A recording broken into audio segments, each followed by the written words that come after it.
Em nosso encontro de hoje, nós vamos continuar detalhando o assunto que nós começamos a trabalhar no encontro anterior, sobre como gerenciar as nossas ações usando os recursos modernos, né, de agenda que nós temos. Nós partimos, né, da necessidade de um instante no tempo, né, que nós chamamos de um agora, né, para que, de fato, as ações que a gente se propõe a fazer para atingir qualquer coisa que a gente deseje, né, que nós chamamos de objetivo, de fato possa acontecer. Né? E nós detalhamos aí, né, no encontro anterior, o processo aí de evolução, né, desde agendas em papel até as modernas agendas que funcionam na nuvem. Né? Vamos hoje detalhar um pouco mais um item importante que nós citamos como sendo uma das vantagens, né? Que é o que nós chamamos da edição facilitada. Né?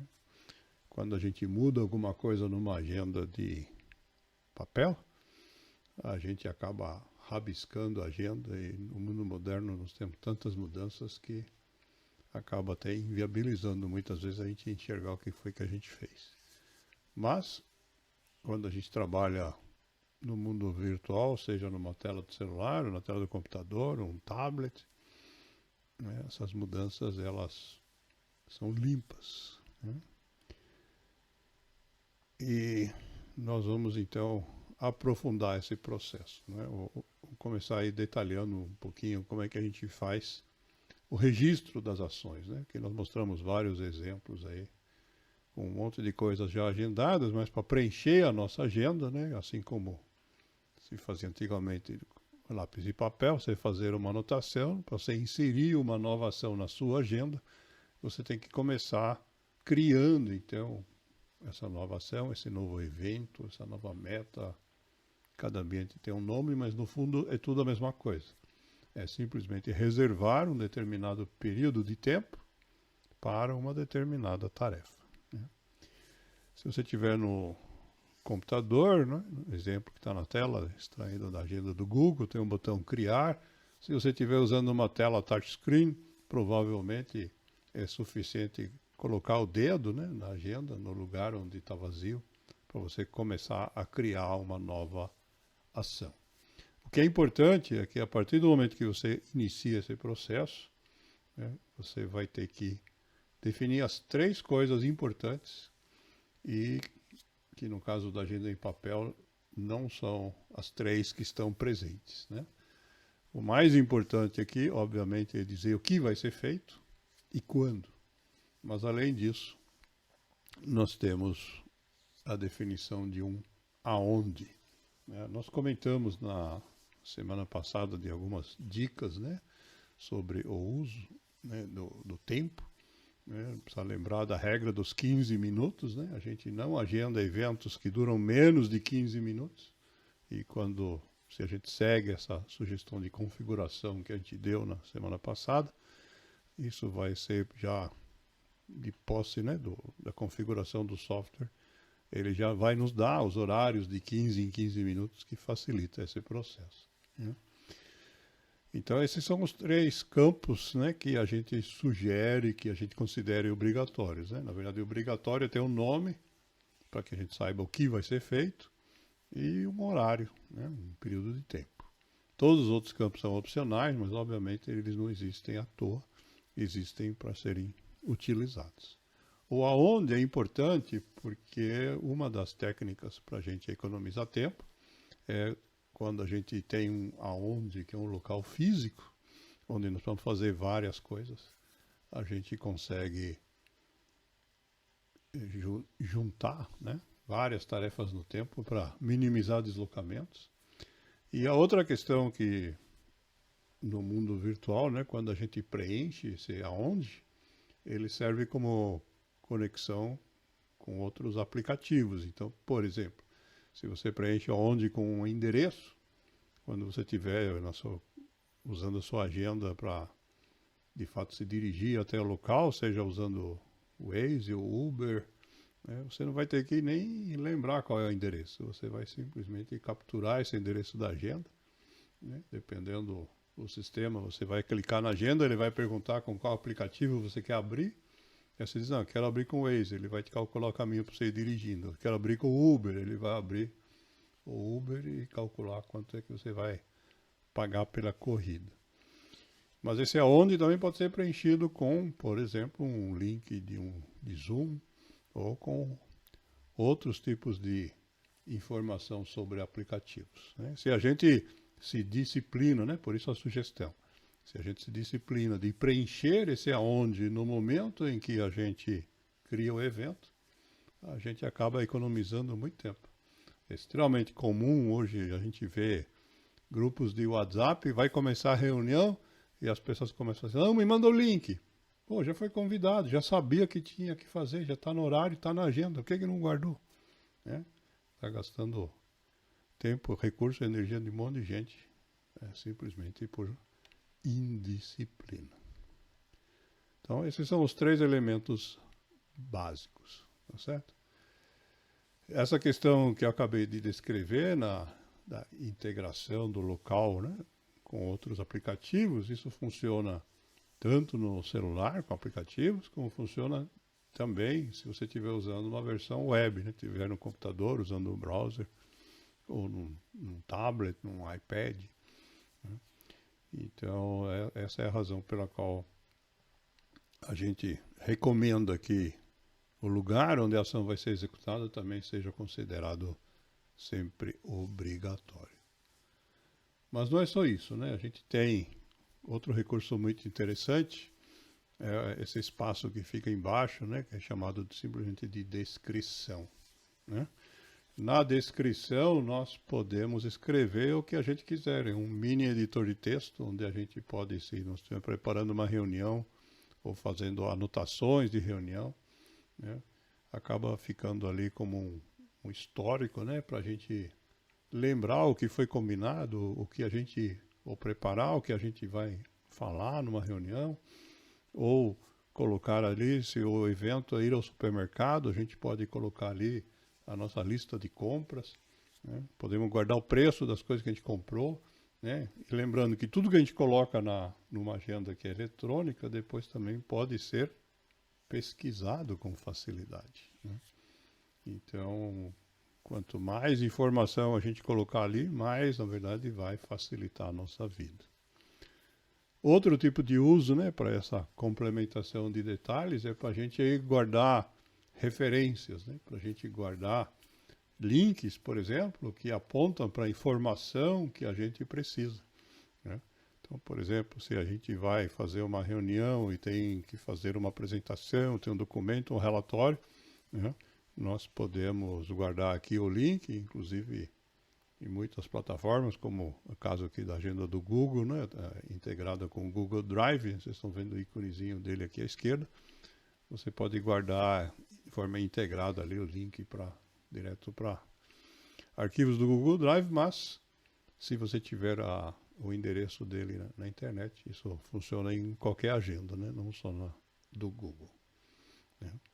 O importante é a gente lembrar, olha, eu vou precisar desse documento, eu sei que ele está aqui, então agora eu vou pegar esse link e vou guardar junto com o evento onde eu vou utilizar.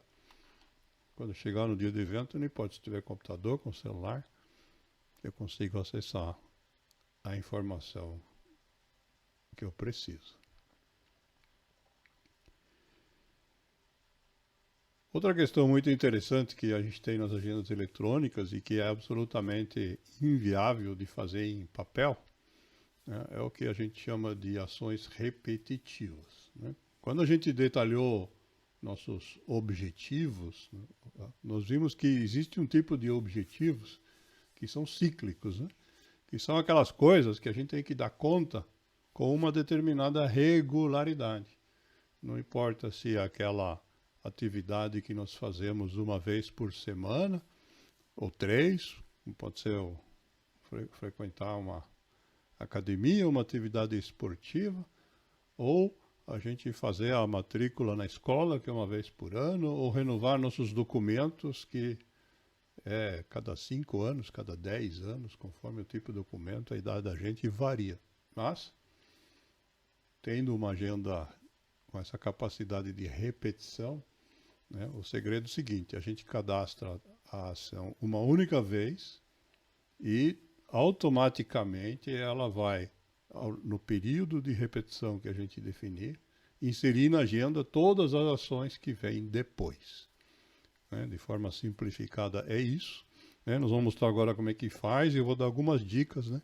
Porque esse recurso, como tudo que a gente tem no software, também pode ser abusado, né? O que também não é bom. Né? Então, o que acontece? Quando a gente cria um evento, como nós fizemos até agora, o padrão, né? Inclusive no caso do Google ele mostra na tela, é um evento simples, um evento único. Você cadastra, pronto, ele vai aparecer naquele dia, horário que você pôs, e ele registra como um evento que não tem repetição. Se você clicar nessa opção onde está escrito que não se repete, ele abre uma lista de sugestões, né, de que forma que você vai repetir esse evento. Pessoalmente, eu não gosto das sugestões que ele dá, porque são sugestões pré-definidas, mas nós temos nesse menu que aparece sempre uma opção personalizar. E se a gente clicar nessa opção personalizar, então nós teremos aí a opção de visualizar a definição da recorrência, né, da repetição, né? E isso envolve basicamente dois conceitos que a gente tem que entender, né? A gente precisa primeiro entender qual é o período de repetição, né? Nós temos aí a opção de repetir dentro de um dia, de repetir a cada semana, de repetir a cada mês, de repetir a cada ano. Se for de determinados dias, nós podemos definir o dia da semana, tudo isso faz parte do período de repetição. Olha, toda primeira terça-feira do mês eu preciso ter uma reunião de amigos, não sei aonde. Pronto. Ele vai, então, toda primeira terça-feira lançar esse evento na tua agenda. O segundo conceito, né, que corresponde aí na interface, né, na janelinha que está exibida à esquerda, a parte de baixo, é o término, né, porque as ações são repetitivas, mas, a princípio, nem tudo que a gente vai repetir se repete indefinidamente. Né? Pense, por exemplo, que nós vamos lançar ações repetitivas sobre aulas de um curso que a gente vai fazer toda terça e quinta, começando no dia X de setembro e terminando no dia 25 de novembro. Então, nós vamos simplesmente dizer, olha, termina na data tal e pronto. Né? Quando a gente cadastrar o evento, ele vai ser repetido até aquele dia. Ou nós podemos dizer assim, olha, eu preciso de 10 sessões de fisioterapia, começando na próxima quarta, às 3 da tarde, e eu vou fazer uma vez por semana. Que dia termina, não estou me importando, eu sei que são 10. Então eu digo que preciso de 10 ocorrências, e esse então define o término da repetição. Né? Por isso que são dois conceitos que a gente precisa ter claros, né, na hora de definir a repetição da ação. Né? A cada quanto tempo que se repete e de que forma termina. Temos também a opção de não terminar nunca, mas eu não recomendo usar ela. Por quê? Vejam, é importante, né? Mesmo aquelas coisas que a gente tem como objetivos regulares e que a princípio a gente não pretende abandonar nunca, que a gente crie para nós a oportunidade de revisão. Né? Então tem aqui exemplo, né, da agenda, da participação nos encontros regulares aqui do nosso grupo, toda quarta-feira, né, das 8 às 10 da noite. Mas está configurado aqui com término na última quarta-feira do mês de dezembro do ano. Por quê? Não é que a partir daquele dia não vai ter mais, né? É um término provisório. Para quê? Para criar, né, o hábito de revisar o que é que nós vamos fazer. Né? Se eu resolvi fazer um curso que dura vários anos, e eu não vou lotar a minha agenda com 5 anos de aulas, Sendo que talvez depois do primeiro ano eu tenha a liberdade de decidir que não gostei do curso e vou mudar, né? Então, seguindo a ideia, né, que muita gente faz uma revisão do seu planejamento, né, a cada final de ano, né, essa ideia que está por trás aqui da figura, né? A gente, chegando no final do ano, olha para a agenda e revisa todos os compromissos repetitivos. Inclusive acontece às vezes que a gente vai continuar, mas olha, eu fazia ginástica de terça e quinta e agora vai ser de quarta e sexta, né? Mudanças desse tipo também acontecem, né? Então a gente recomenda que se faça sempre um ponto de corte. Se vai ser no final do ano, no final do semestre, se você segue um outro calendário religioso que você escolheu, você prefere outra data, não importa. Mas o importante é que tenha alguns momentos ao longo do tempo onde você pare para repensar, refletir a respeito desses compromissos. Por quê? Porque se a gente acumular muitos compromissos repetitivos, nossa agenda, o nosso tempo vai lotando, vai chegar uma hora que não vai caber mais nada além deles. Então é importante a gente ter esse espaço, né? E aqui, quando a gente explica o uso das ações recorrentes, surge uma dúvida, né?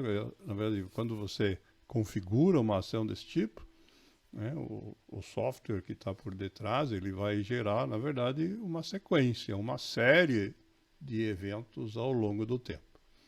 E aí o que acontece? Eles ficam lançados na sua agenda e você pode editar qualquer elemento da sequência, né? E aí vem a pergunta, o que acontece se eu mexer nisso enquanto está se desenvolvendo, né? Aí cada software tem suas peculiaridades, mas, de forma geral, né, a gente sempre tem essa distinção entre poder mexer só na ação do momento. Então, tipo assim, olha, eu faço ginástica toda sexta-feira, das 18 às 19. Mas essa semana a professora me ligou, vai ser das 19 às 20. Então, nesta sexta eu vou lá, eu edito a ação.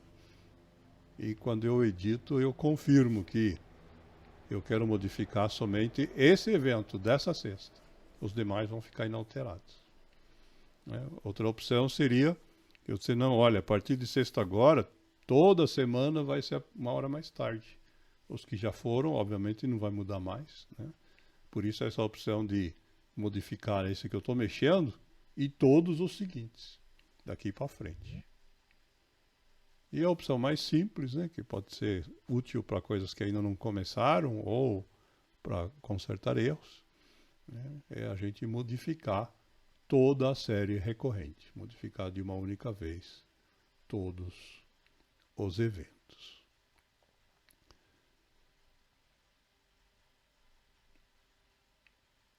O último aspecto importante que quando a gente cria os eventos na nossa agenda é a gente evitar sobreposições, né? Vocês podem ver aqui na figura, né, que tem dois quadradinhos aqui acontecendo ao mesmo tempo. E isso é um erro, né? Nós não conseguimos fazer várias coisas ao mesmo tempo. Às vezes a gente até acha que consegue, mas não dá certo, né?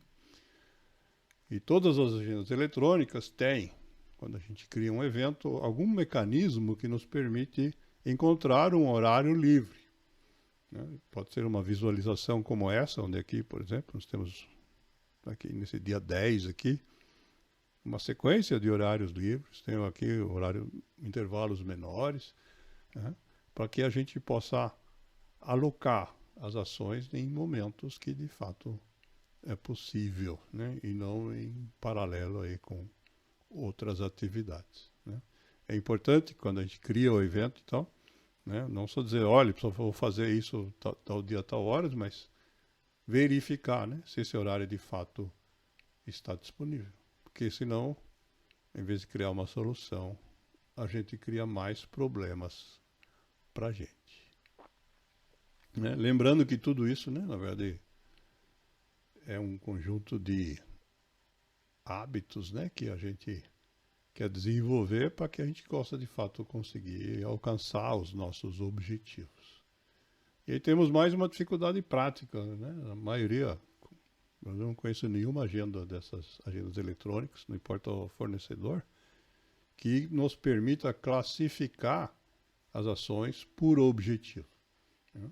Então, para evitar essa dificuldade, né, a sugestão que eu dou é que na hora que você define o título da ação, você registre não só a ação, mas o nome do objetivo, né? Então, no título você coloca lá o nome do objetivo e a ação. Quando você quiser saber todas as ações referentes àquele objetivo, você faz a busca pelo nome do objetivo, né? Uma forma simples de se organizar e de superar essa dificuldade, porque as agendas são ainda derivadas, né, da lógica do papel, onde não tem essa estrutura hierárquica entre as ações como parte de algo maior, que é o que nós queremos aqui, os nossos objetivos. E mais uma dica, né? Obviamente é muito interessante a gente ficar sabendo que tudo isso é possível, mas para que isso faça parte das nossas vidas, a gente tenha os benefícios, é necessário a gente transformar o uso disso num hábito, né? Quando a gente fala em transformar isso em um hábito, precisa praticar, né? Precisa ter a disciplina de a cada ação de 15 minutos ou mais que a gente vai desenvolver, a gente colocar na nossa agenda e consultar ela cada vez que a gente vai iniciar uma nova agenda, até que isso se transforme em algo tão automático como mudar de marcha para quem dirige, ou para movimentar as pernas na hora de andar, para quem tem a felicidade de ter as duas pernas funcionando. Esse processo de adquirir novos hábitos, né, nós sabemos que é um dos truques, né, para a gente se desenvolver enquanto pessoas. Esse é simplesmente mais um recurso que nós temos para viver cada vez melhor.